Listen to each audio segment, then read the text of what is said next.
Глава Ингушетии Юнусбек Евкуров поручил Совету безопасности совместно с руководством дорожной инспекции усилить профилактическую работу среди молодежи. Секретарь Совбеза Ахмед Зейтов доложил главе региона о происшествиях за неделю. В пятницу на выезде из Малгобека было совершено ДТП, в результате которого 4 молодых людей погибли. 2 получили тяжелые увечья и были доставлены в ближайшую больницу. Причиной аварии стал выезд на встречную полосу «девятки», в которой сидело 5 человек.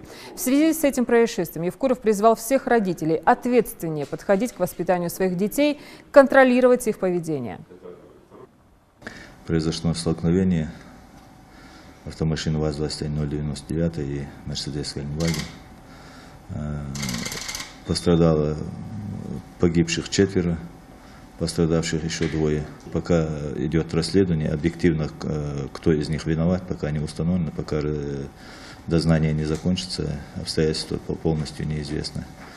Предварительно такой выезд на встречную полосу. Там одними мерами на дорогах мы не ограничимся. Собирайте эту молодежь, у которой есть машина. Найдите время, собирайте, с ними разговаривайте. По телевизору это все показывают. Почему? Потому что личное отношение каждого водителя должно быть к этому. Не восприятие скорости. Вот как они сейчас не воспринимают там правила дорожного движения, их надо привести к тому, чтобы они воспринимали там нарушение правил дорожного движения. Тогда можно говорить о порядке на дорогах. Посмотрите, изучите эту тему максимально. Это одно. Второе, саму службу работал с начальником ГИБДД в течение 3-4 дней. Объедьте всю республику. Посмотрите оценку деятельности каждого там начальника ОВД и ГИБДД на территориях.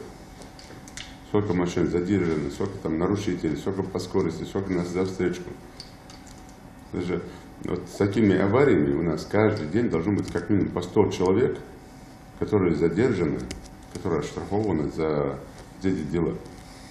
Разберитесь.